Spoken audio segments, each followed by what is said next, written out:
Hello, dear students. Very warm welcome to Dr. Ahmed YouTube channel.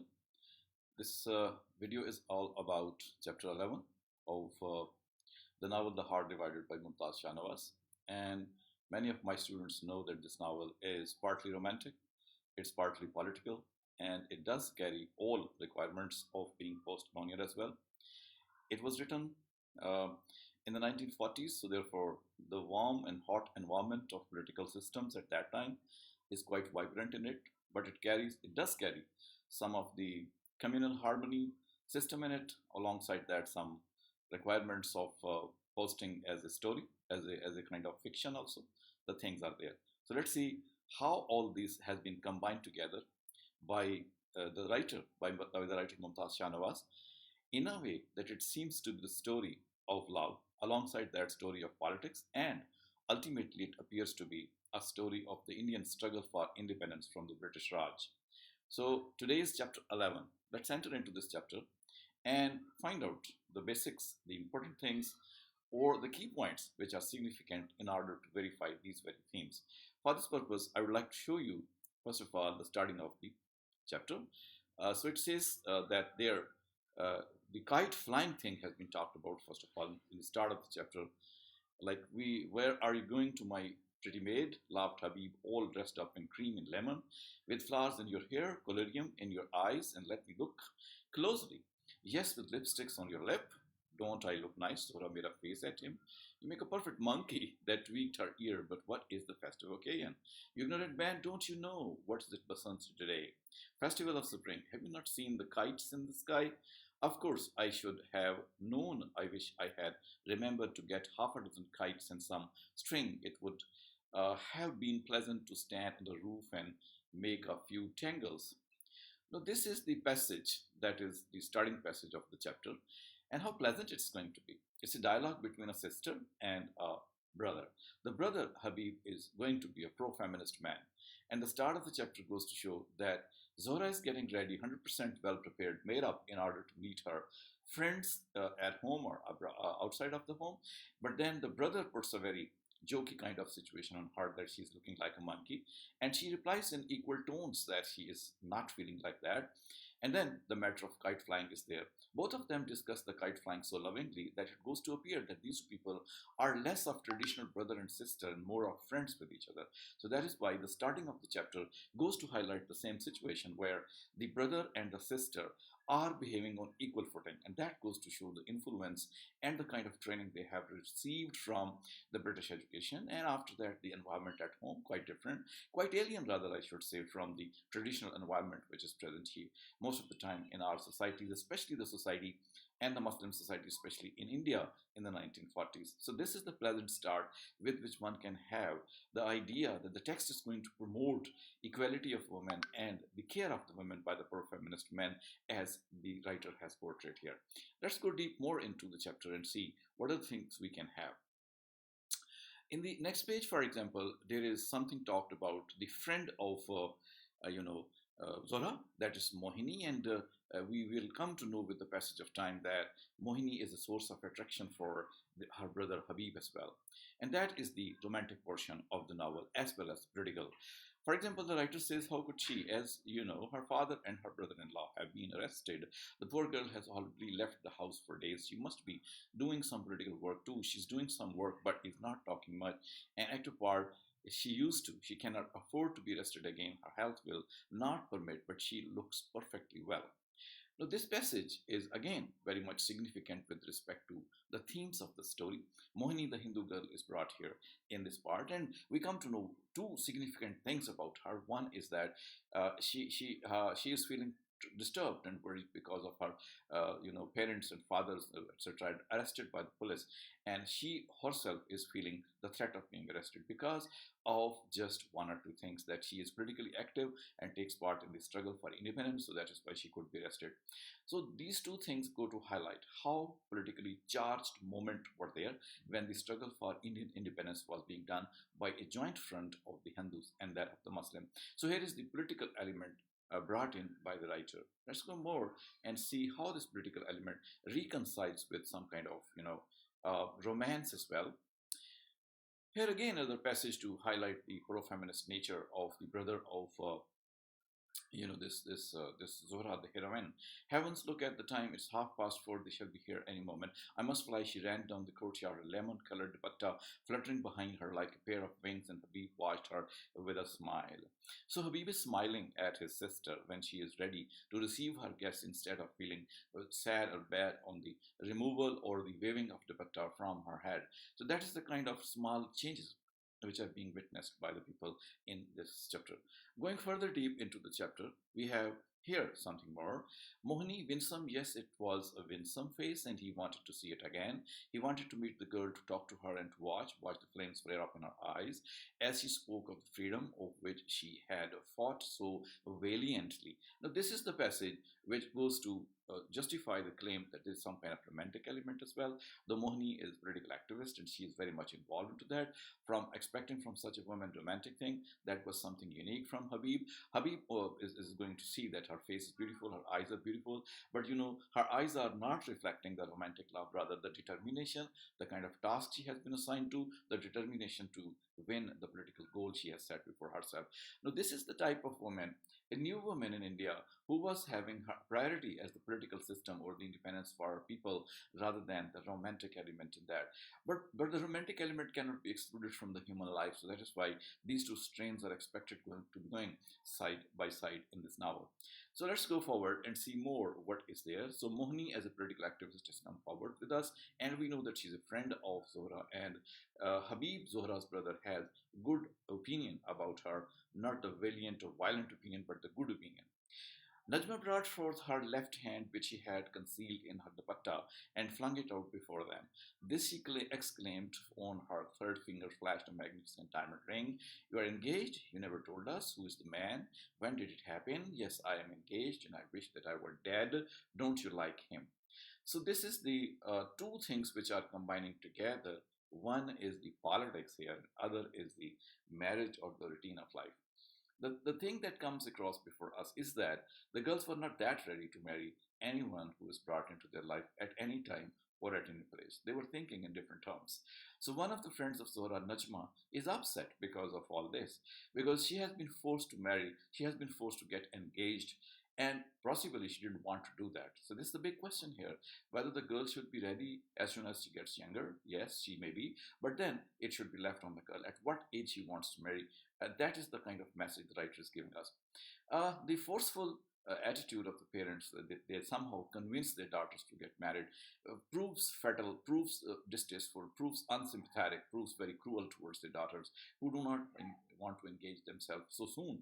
And that's why Najma is so much upset with that. The story of Najma will continue throughout the pages in order to let the other girls know they want to help her, they want to go and convince them, and they just want to include one of their teachers also, so that the parents may be convinced, but perhaps it's not possible. But the efforts go to suggest the change, the newness, or the education which has brought among the women of that time. This is particular to the novel The Heart Divided. The novels of that time do not reflect these things, but this is the unique novel to reflect at that time. For example, Ahmed Ali's novel Twilight in Delhi does not reflect this change. There, Mehru has to marry whatever the person has come. Probably the difference is education. Probably difference is the activity of life outside of the home as well.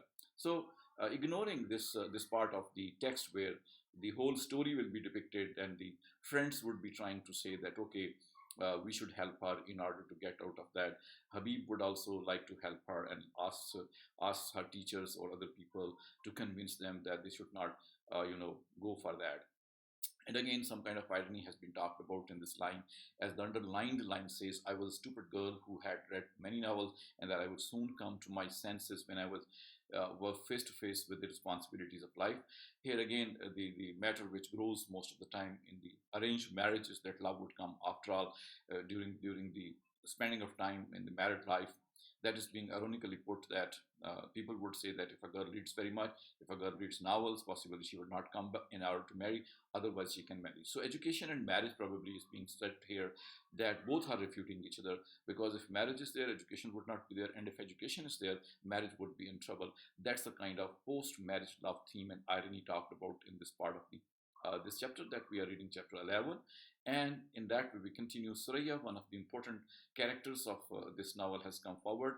She is also here, And the Miss Robinson is the teacher of Najma and the teacher of most of these girls, and she's being brought in that she's of wide of opinion and she has some influence also. She's in the school and she may be able to convince the father of Najma, but then the idea is dropped because she may not also be able to do so. So white Indianized person wants to come for the rescue of the brown women here. That's again post-colonial, and that is also talked about in this chapter. And then there is a song in order to let us know about the romantics which is going on alongside the political systems. And one can see that this novel is unique in this regard, that girls would be posing in politics and the boys would be posing to be romantic. For example, it is being said here in these words. See the yellow mustard flower swaying in the springtime breeze. Here it Eve the fair whispers in the magic people trees. So that is the kind of weather condition which is changing, and possibly because of this weather condition, some romantic activity, as mostly it happened in India, in Indian songs and movies as well.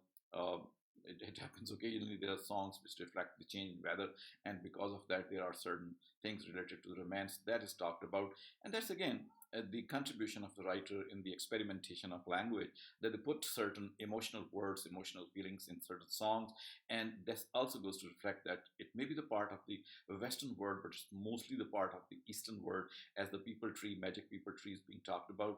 So that's the things which are important with respect to the experimentation with language and making it even more concerned and related to the post-colonial world.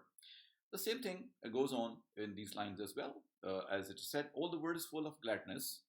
Birds and beasts and flowers are gray. Only in my heart is sadness, for my love is far away. So that's a traditional romance where it's very difficult to meet, to connect with the love. But these things have disappeared today. In today's world, today one can feel the presence of one through electronic means very easily, very quickly. So this is not a matter of these things. But in the past time, when the union was not possible, when the romance was not being fulfilled, at that time such things were said by the people. So you can see very clearly and very cleverly the writer has put romantic element along with the political element in this novel. And going further in trying to understand this part of the passage where ever since his return from Europe, Habib had been meeting only his men friend, for one who had spent 5 years away from India, and during that period mixed as freely with the women as with men. There was something unnatural in the segregation of sexes that he found in his hometown. He had left this lack of women's company, and it was with a sign of pleasure that he took a cup of tea, relaxed in his chair, and began to talk to these two intelligent girls. About this passage, I think I should talk only two things, and one is that the difference of cultures. When Habib was in England, he could feel the difference of culture because he was able to meet any woman, talk to any woman if she was willing to do so. But in case of India, it was very rare activity that one should be able to talk to the women. As he had spent a lot of time there, he missed the company of women. So that is why when his sister Zohra invited him to talk to his friends at that time, he was very happy because he was able to revive. And the ending of the paragraph uses the word intelligent girls. Now, this is something which is unique in this novel because the girls are being told to be intelligent. It's quite different to the idea people were mostly having about their daughters, about their sisters when they were younger at that time. But the writer is suggesting that the girls are equally intelligent as the other men can be. So that is why it's really very interesting to go through this text and this chapter as well. That is, one can say it's a kind of, feministic attitude of the writer. There's a celebration of women as a person, not as a woman. So here is the again a type of Me Too. For example, Sraya's house was in Davis Rose, and that being nearer than Shahnwaz, they dropped her there. Then Habib turned to Mohini, which is the shorter way to his house. So Mohini and Habib are in a car. After they drop Sraya, they are alone. But Mohini is not showing any sign of fear or anxiety. Rather, she is talking very confidently towards Habib. So one can say that Mohini knows very well what is the difference between being alone in a car and what's the difference between just.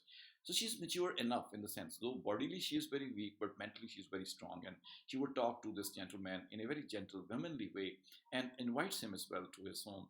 And there was no, kind of feeling if she had about Zora's brother, she would not reveal these feelings. because she was more concerned about her political systems rather than her romantic system. So that is why she does not betray her feeling towards the man with whom she was traveling and possibly had some good idea about him as well. But she never lets a word drop about that, so that never ever it should be considered that she's the one who would like to entertain any man as soon as she finds the company of the man. So, people, this was chapter 11, very significantly discussing the politics and the romance brought together in the shape of different characters, but on the part of Zohra, on the part of Najma, on the part of many other people who don't see even Suraya any type of romantic activity going on. It is Mohini only with which the romantic activity would begin from the side of Habib. So for Habib's role is a pro-feminist man's role, and he is promoting his own sister and is very much gentlemanly rather, involved with Mohini and is not forcing her to come into love. Rather, he is trying to win her over to him. So that is what the writer possibly wanted to portray through our feministic ideology and through her noticing what the political activity was going on, and at that time how much interesting the women were taking part in these activities and the change that has come because of the British rule. Positive or negative, that was a cultural intervention. So far in this novel, the positivity is more heightened as compared to the negativity. So that's it from me for this day. Hope to see you in some next video. And we shall be talking in chapter 2 also sometime. But so far, if you have enjoyed it, do not fail to hit the subscribe button and the like button. See you again in some next video. Till that time, keep happy, keep satisfied, and keep peaceful.